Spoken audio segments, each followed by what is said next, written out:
Hello everyone, my name is George Farmer, also known as the Aquascaper, and I'm here to give you a quick introduction to my latest aquascape at home. This is my NEWA Mirabello 60, so it's 60 litres volume.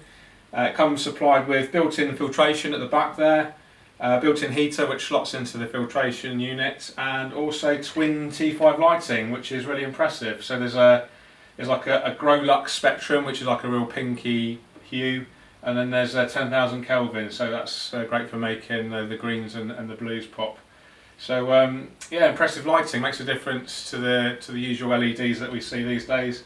And arguably, you know, T5 does have some advantages over LED. So actually, Aquascape was originally at Aqua Telford last week on the NEWA stand for a company called Fintail, who are the UK's distributor of NEWA. And they've kindly given me this tank to play with, so always happy to aquascape new tanks, so it's what I love to do. And so I've kept the original soil that was in there from the Aquascape at Telford, but I've completely changed the hardscape. I wanted something a little bit more complex. So the soil is Tropica soil, it's fairly new on the market, had some really good results with it already on some of my home aquascapes, and there's good press all round about it really. I've spoken to quite a few aquascapers that have used the Tropica soil and it's got rave reviews everywhere. The hardscape in here, this is, I think it's called elephant stone or elephant rock. I got this from my local Maidenhead Aquatics, and it's beautiful. It's really intricate textures, kind of similar to mini landscape rock or Sirius stone, but it's got a lovely kind of brownish hue instead of that grey white that we see with the mini landscape. And the wood I'm using Redmore root, or some people call it spider wood. It's quite small pieces, I think there's 4 or 5 pieces in there which I've kind of laid out to try and make it look as natural as possible. Really fine spindly pieces which look great in smaller aquariums because they give you that better sense of scale. So my main task for today will be planting this little tank, and over here we've got all my plants all prepared. I've got plants here from a previous aquascape that I've stripped down ready. I did that last night and I've just covered them with cling film to make sure they don't dry out.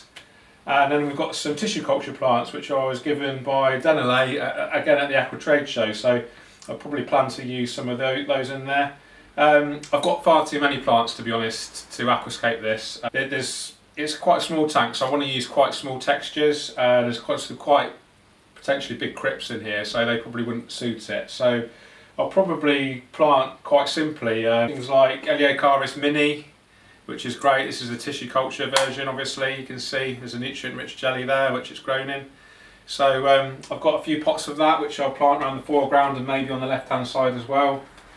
And then for the background, I think I'm going to plant this Juncus repens. So quite a rare, I would say rare, it's not very commonly used in aquascaping, so, but I think it's beautiful and it just looks really kind of bushy and just a bit different, so I'll probably use that for the background on the right hand side. And then I've got lots of crypts from a previous aquascape. The smaller crypts I'll probably use. With aquascaping, it's important to, I think, to stick to a theme and not overcomplicate things. So just because you might have lots of plants to choose from, it doesn't mean that you should choose them all. I'm a big fan of less is more sometimes. And with this, the hardscape is quite dominant, it's quite beautiful, I think.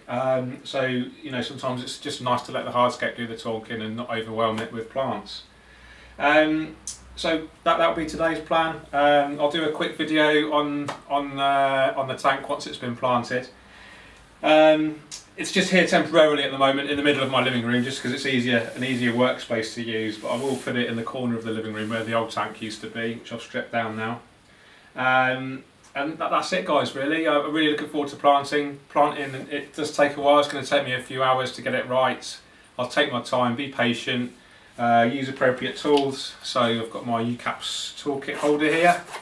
And I've got a basic toolkit in here at the moment. I do have more tools in my office, but these are probably what all I'll be using today. So we've just got some pin sets there, some straight pin sets, and some straight scissors, and that is a basic toolkit. So if you haven't got one already, these are the essential items that you need in your aquascaping toolkit. So that's it, guys. I hope you've enjoyed this quick video and a quick introduction to my latest NEWA Mirabello 60 aquarium. I will post updates appropriately, so please keep tuned. If you like what you see, please subscribe, please share with your friends. Thanks very much for watching. Take care guys, keep on scaping. Cheers.